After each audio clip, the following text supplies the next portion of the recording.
আগামী প্রজন্মের জন্য আমরা নাও থাকতে পারি, প্রজন্ম যাতে এই বেনিফিট পায় তার জন্য যা দরকার সময়ের আকাঙ্ক্ষায়, সময়ের পরিবর্তনে, জনচাহিদার ভিত্তিতে আমরা এই সংবিধান সংশোধন করব। কাজে এই সংবিধান সংশোধনে আমরা কেউ আসবে না সেরকম মনে করি না। কেন মনে করি না? কারণ এইটা আমাদের মাননীয় সদস্যবৃন্দের মধ্যে আপনারা জানেন 262 জন নতুন সদস্য, এবং 262 জনের মধ্যে আমাদের বিরোধী দলের মাননীয় একজন সদস্য আছে যিনি একাধিকবার নির্বাচিত হয়েছেন, বাকি সকল সদস্য কিন্তু প্রথমবারের মতো নির্বাচিত হয়েছেন। কাজে তাদের সকল কিছু বিষয় বুঝে এইখানে কন্ট্রিবিউট করার মতো হয়তো সময় লাগতে পারে। আমাদের দরজা খোলা আছে, আমরা যখনই তারা আসবেন তখনই আমরা তাদের ইনকর্পোরেট করবো, এই একটি বিষয়। আর 2 নম্বর বিষয় হলো এই, আপনাদের ধারণ করার জন্য বলছি যে সংবিধানের সংশোধনের ক্ষেত্রে আমাদের পার্শ্ববর্তী দেশ ভারত আমরা প্রায় রেফারেন্স হিসেবে উল্লেখ করে থাকি। আমরা ভারতে 1950 সালে সংবিধান সংশোধন করা হয়েছে, মানে অ্যাডাপ্ট করা হয়েছে।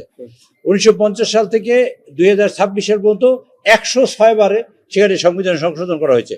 নতুন করে কিন্তু সংশোধন লেখা হয় নাই, সংবিধান সংশোধনই হয়েছে। আমেরিকা যেটা আমরা মানে রেফারেন্স দিয়ে থাকি 17তম সংবিধান সংশোধন করা হয়েছে এখানে।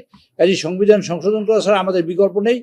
দিন শেষে আমরা সেটাই করব, যাই আমরা সংস্কার করি, সংবিধানের একটা লাইনও যদি একটা অক্ষর কমাও পরিবর্তন করি সেটাই একটা সংস্কার।